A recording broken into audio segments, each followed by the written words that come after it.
안녕하세요. 매일 전해주는 따끈따끈한 경제 이슈와 시황 기업 분석을 전달해드리는 3월 25일 월요일 데일리 마켓 모니터 시작하겠습니다. 일일 시황 브리핑입니다. 먼저 오늘 마감한 국내 시황에 대해서 알아보겠습니다. 오늘 마감한 코스피 지수는 0.40% 하락한 2737.57로 장을 마감하였습니다. 코스닥 지수는 1.07% 상승한 913.69로 장을 마감하였습니다. 22일에 마감한 해외 증시 시황에 대해서도 알아보겠습니다. 22일 뉴욕 증권거래소에서 다우지수는 전장보다 0.77% 하락한 39,475.90으로 거래를 마쳤습니다. S&P 500지수는 전장보다 0.14% 떨어진 5,234.18로 나스닥 지수는 전장보다 0.16% 오른 16,428.82로 장을 마감했습니다. 오늘의 국내 증시 이슈는 어떤 게 있을까요? 첫 번째 이슈는 LNF 또 대박 13조 원 공급 계약입니다. 배터리 양극재 제조업체 LNF는 SK온과 전기차용 하이니켈 양극재 공급 계약을 체결했다고 25일 발표했습니다. LNF와 SK온과의 조단위 대규모 공급 계약은 2021년 1조 2천억 원에 이어 두 번째입니다. 장기 공급할 물량은 약 30만 톤 규모로 전기차 300만 대 탑재 분량에 해당합니다.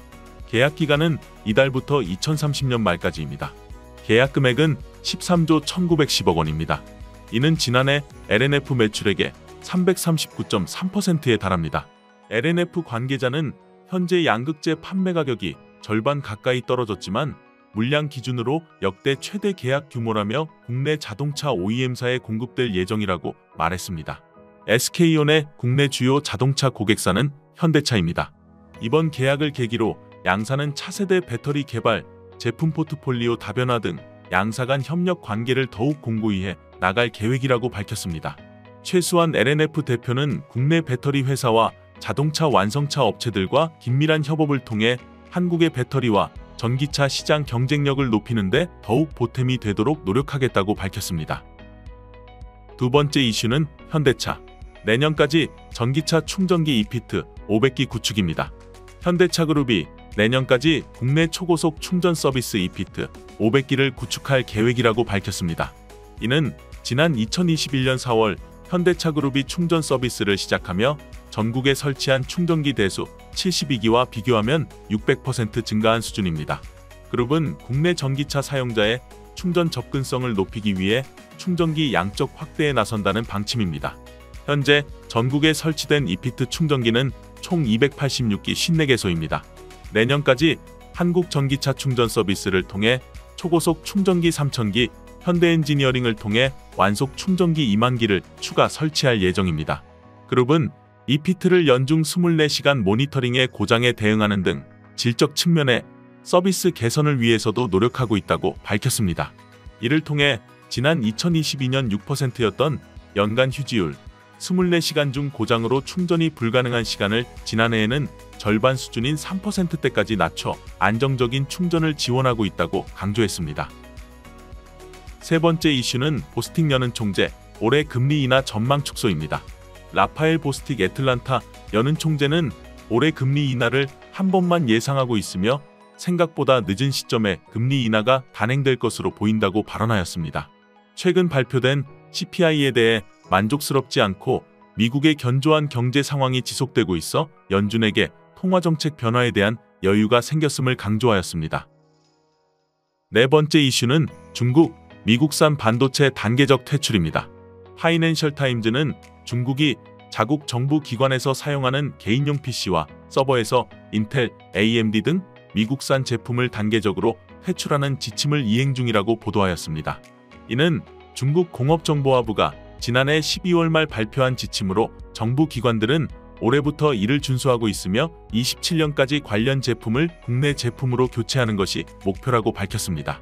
한편 인텔의 23년 매출에서 중국이 차지하는 비중은 약 27%, AMD는 15%로 중국의 움직임에 피해가 예상되는 상황입니다. 오늘의 첫 번째 기업 분석 리포트는 대장주로서의 면모를 곧 보여줄 수 있을 것. HD현대중공업입니다.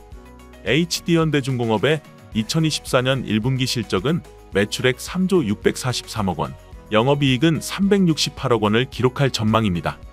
수주연도별 매출인식 비중을 살펴보면 2023년 매출 중 2022년 이후에 수주한 선박의 비중은 10%였으나 2024년에는 73%까지 급증하였습니다. 선가 상승의 본격적인 시기가 2022년이었다는 것을 감안하면 본격적인 고성과 물량의 매출 인식이 올해 이뤄질 수 있음을 기대하고 있습니다. 엔진 부문도 전분기 영업이익률이 5.6% 수준에 불과했으나 올해는 다시 두 자릿수 이익률로 정상화될 전망으로 보고 있습니다. 다만 해양 부문은 3기 공정이 올해 대부분 마무리됨에 따라 매출액이 전년 대비 절반 수준에 그치며 고정비 부담이 급증할 것으로 보이지만 2025년 상반기 이후부터는 2기 공정이 진행되며 고정비를 충당 가능한 매출액을 기록할 수 있을 것으로 기대하고 있습니다. HD현대중공업의 올해 상선부문 수주 목표 달성률은 47.3%로 매우 우수한 상황이며 2027년 슬롯의 VLCC 수주를 기대하며 상선부문 수주는 지속될 수 있을 것으로 기대하고 있습니다. HD현대중공업에 대한 투자 의견은 매수로 유지하며 목표 주가는 15만 4천 원으로 상향하였습니다. 오늘의 두 번째 기업 분석 리포트는 안정적인 수주, 안정적인 실적, 삼성중공업입니다. 삼성중공업의 2024년 1분기 실적은 매출액 2조 2614억 원, 영업이익은 859억 원을 기록할 전망입니다. 연간으로는 공사손실충당금 적자선종의 매출 비중은 2023년 40%대에서 2024년 20%까지 비중이 낮아질 전망입니다. 또한 선종별 비중으로 고마진 선종의 LNG선이 차지하는 매출 비중은 2023년에 약 50%, 컨테이너선은 약 30%였으나 2024년에는 LNG선의 매출 비중이 60%까지 올라올 것으로 기대하고 있습니다. 또한 2022년 수주한 부유식의 화설비인 GFLNG가 15개월의 설계 기간을 마쳐 올해 4월부터 본격 생산에 돌입하며 해양 부문 매출액은 5천억 원 이상 증가될 전망입니다. 삼성중공업의 올해 상선 부문 수주 목표 달성률은 53.5%로 매우 우수한 상황이며 현재까지 수주한 선박의 현황은 카타르 2차 발주 물량 LNG선 15척, VLAC 2척입니다. 현재 VLAC 발주 견적 요청이 지속되고 있고 VLCC 역시 2027년 슬롯의 수주를 기대하며 가이던스를 무난히 달성할 것으로 전망하고 있습니다. 삼성중공업에 대한 투자 의견은 매수로 유지하며 목표 주가는 11,000원으로 상향하였습니다. 자세한 기업 분석 리포트는 교보증권 홈페이지를 통해 확인하실 수 있습니다.